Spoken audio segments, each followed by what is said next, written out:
Hi friends, இது ஜெஸி rice. எனக்கு தெரிஞ்ச ஒரு பொண்ணு வந்து அ அவளுக்கு வந்து நிறைய இன்டர்வியூ அட்டெண்ட் பண்ணா. அதில் 2 கம்பெனில அவளுக்கு வேலை கிடைச்சிது. ஆனா, அவ என்ன பண்ணினான்னா, அந்த 2ல 1 செலக்ட் பண்ணும்போது, மத்தவங்கலாம் இன்னொன்னு தான் சொன்னாங்க. ஆனா, அவ அத விட்டுட்டு அவளுக்கு பிடிச்ச ஒண்ண தான் எடுத்தா. அதாவது ஏபின்னு வச்சுக்கிட்டா. மத்தவங்க எல்லாரும் அவளுக்கு வந்து சொன்னது ஏய தான் சொன்னாங்க, சஜெஸ்ட் பண்ணாங்க. ஆனா, இவ போயி பிய தான் எடுத்தா. அவளுக்கு அந்த இடம் பிடிச்சிருக்கு அப்படின்னு சொல்லட்டா. எனக்கு அந்த ஆஃபீஸ் ரொம்ப பிடிச்சிருக்கு. அங்க இருக்கிற ஆட்கள்லாம் ரொம்ப ஃப்ரெண்ட்லியா இருக்காங்க. அதனால நான் அங்க தான் வேலைக்கு போவேன் அப்படின்னு சொல்லிட்டா. அப்போ வீட்லயும் விட்டுட்டாங்க. அங்க போயிட்டு ஒரு 1 மாசம், 2 மாசத்திலேயே அவளுக்கு வந்து ரொம்ப ஃப்ரஸ்ட்ரேஷன்ஸ். டெய்லி டென்ஷனா வீட்டுக்கு வந்து கத்திக்கிட்டு இருப்பா. யாரும் என்ன மதிக்க மாட்டேங்கிறாங்க. நான் சொல்றதையே கேட்க மாட்டேங்கிறாங்க. எதுக்கு எடுத்தாலும் நான் என்ன சொன்னாலும் சிரிக்கிறாங்க. அப்படின்னெல்லாம் அவ பேச ஆரம்பிச்சு, ஒரு நாள் சொல்லிட்டா, "நான் இனிமே இந்த வேலைக்கு போமாட்டேன்" அப்படின்னு. அப்போ ஏன்னு கேட்டதுக்கு அவ சொல்லிட்டா, "என்னைய யாரும் அவங்க மதிக்கல. நான் சொல்லுற எதையுமே செய்ய மாட்டேங்கிறாங்க. அதுக்கு பதிலா எல்லா வேலையும் என் தலையில கட்டிட்டு என்னைய செய் செய்ன்னு சொல்றாங்க. நான் என்ன செஞ்சாலும் அப்ரிஷியேட் பண்ண மாட்டேங்கிறாங்க."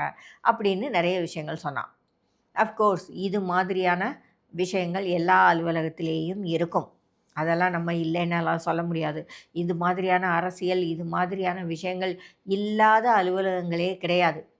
அதே சமயத்தில அவளுக்கு 2 சாய்ஸ் இருந்தது. இன்னொரு சாய்ஸ் எப்படி? சாய்ஸ் ஏல என்ன இருந்தது அப்படின்னா, அவ ஒரு லீடரா இருக்கலாம். அங்க அவளுக்கு நெறைய பிரச்சனைகள் இருக்காது. அவளுக்கு நெறைய சலுகைகள் இருந்தது. இண்டிபெண்டன்ட்டா வேலை செய்றதுக்கான சூழல் இருந்தது. அவ அந்த சாய்ஸ செலக்ட் பண்ணல. அது அவ தப்பு தான் இல்லையா? பிராக்டிகலா பார்த்தா, பல நேரங்கள்ல நம்மளோட விலைய நாம தான் நிர்ணயிக்கிறோம்.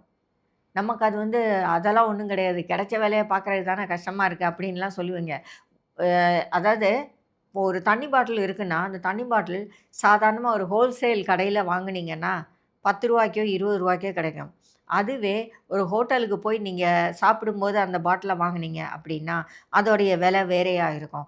அதுவே ஏர்போர்ட்ல நீங்க வாங்குனீங்கன்னா, அதோட விலை 10, 15 மடங்கு அதிகமா இருக்கும். ஒரே தண்ணி தான். ஒரே அளவான பாட்டில் தான்.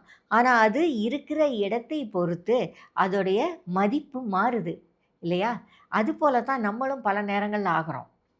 நம்மகிட்ட நிறைய டேலண்ட் இருக்கலாம். நம்ம ஹார்ட் ஒர்க்கரா இருக்கலாம். ஆனாலும் தப்பான இடத்துல போய் மாட்டிக்கும்போது, நம்மள யாரும் மதிக்கிறதில்ல. நம்ம டேலண்ட்டு சரியா விலை போகறதில்ல. நம்மளுடைய டேலண்ட்டுக்கு சரியான பதிலும் கிடைக்கிறதில்ல. ஆகையினால உங்கள நீங்க பிளேஸ் பண்றதுக்கு முன்னாடி, அது உங்களுக்கு சரியான இடம் தானான்னு கண்டுபிடிங்க.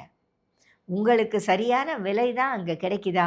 உங்க திறமைகளுக்கு சரியான விலை தான் அங்க கிடைக்குதாங்கிறத முதல்ல கண்டுபிடிங்க. அப்படி இடங்களில நீங்க உங்கள பிளேஸ் பண்ணுங்க.